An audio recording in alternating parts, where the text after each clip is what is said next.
You ask Tiger to solve. This deals with linear equations with one unknown. The final result is y equals 4. Let's solve it step by step. Group all y terms on the left side of the equation. Add 12y to both sides.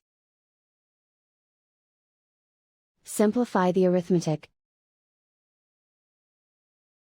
Group like terms. Simplify the arithmetic. Isolate the y. Divide both sides by 25. Simplify the fraction. Find the greatest common factor of the numerator and denominator. Factor out and cancel the greatest common factor. And so the final result is y equals 4.